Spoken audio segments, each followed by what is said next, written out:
กันพี่น้องตำมะขวบปิ้งไก่มาดิบนต้องมีผักแยบอย่างไร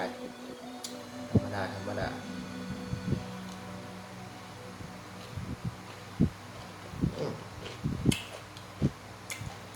สับมะขวบให้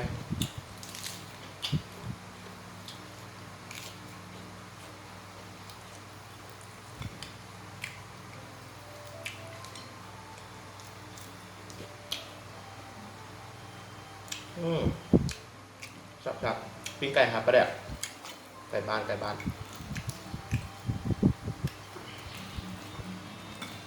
ตอนนี้มีคนจองละให้คนก่อน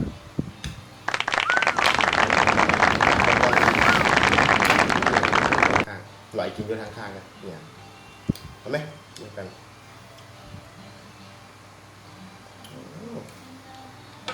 หนุ่มยากแล้วนี่ดีถึงเข้า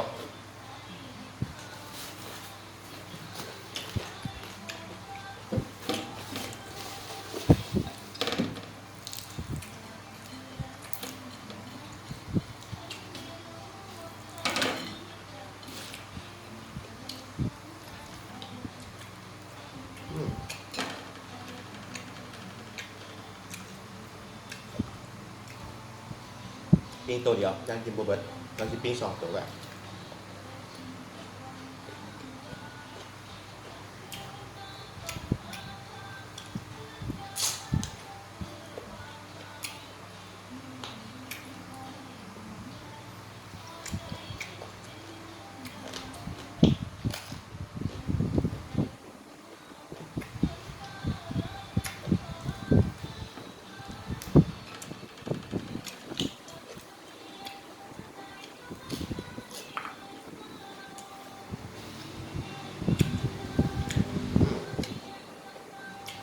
ลาด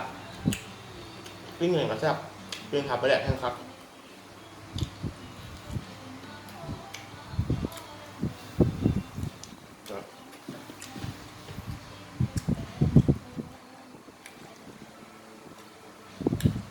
โอ้ข้าวแห้ง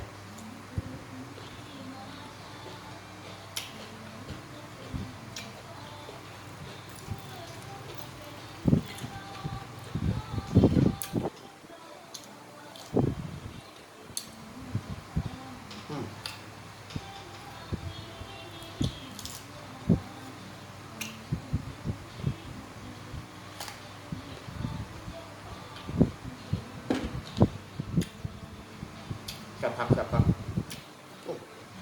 คือว่าเครื่องในจะแบบเตอได้โอ้ลืมเติมมันไม่เตอเดือดว่าไต่วะบุคือกันเนาะงูว่าอยู่บ้านใดแบบจะแถวบ้านเขาเตอไก่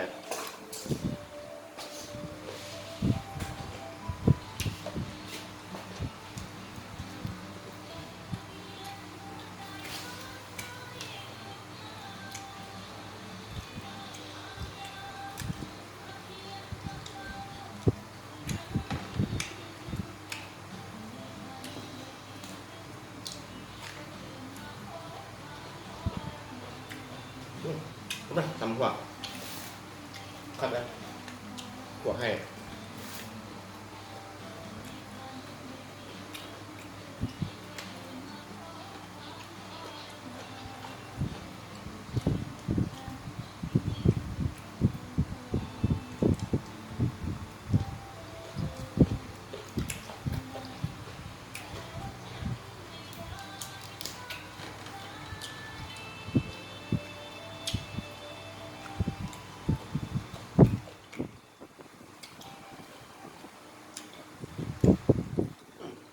ไก่กับโตไปเลยมันจะแซ่บตัวละโลปลายเป็นลุงโจบเลยครับ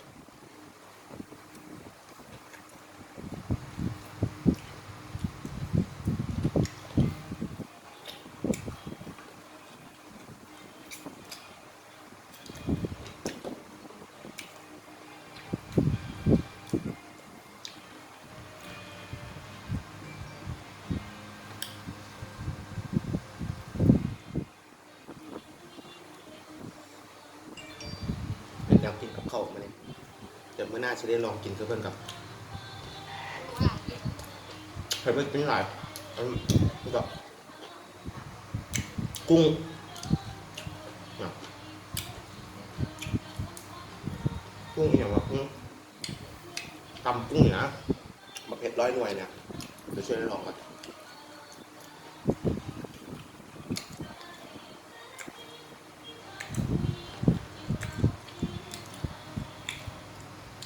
แต่นั่นคือชิ้นเด็ดคักแต่ว่าไม่ใช่แล้วเดี๋ยวไปอย่างเดียวละ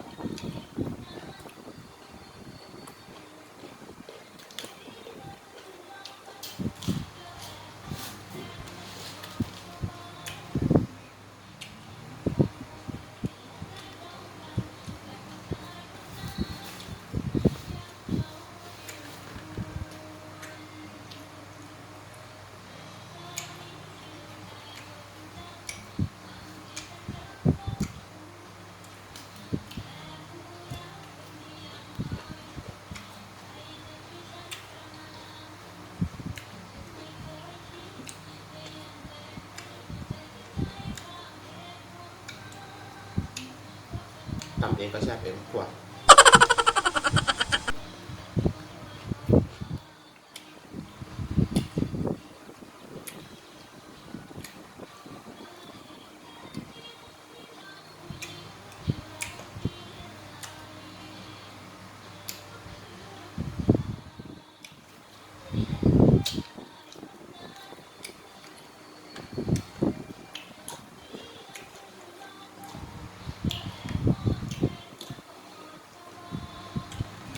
คนบ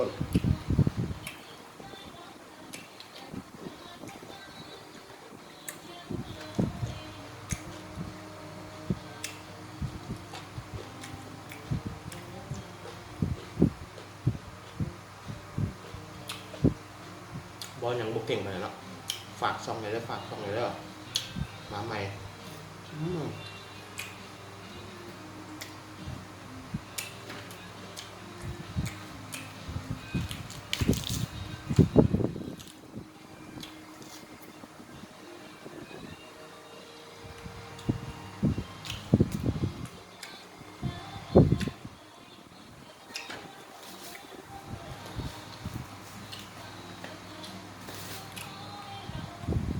สำหรับคลิปนี้ เอาซ้ำนี้ก่อนเนาะเดี๋ยวเมื่อหน้าจะเอาคลิปเต็มๆมาให้เบิ่งฝากซองเลยเด้อฝากซองเลยเด้อฝากกดติดตามเลยเด้อพี่น้องเด้อเป็นกำลังใจให้นะที่คลิปต่อไปถ้าอยากให้กินอย่างก็เมนมาบอกได้เด้อเดี๋ยวสิให้กินให้เบิ่งกินให้เบิ่งแซ่บๆเหมือนกันนะเอาซ้ำนี้ละพี่น้องไปก่อน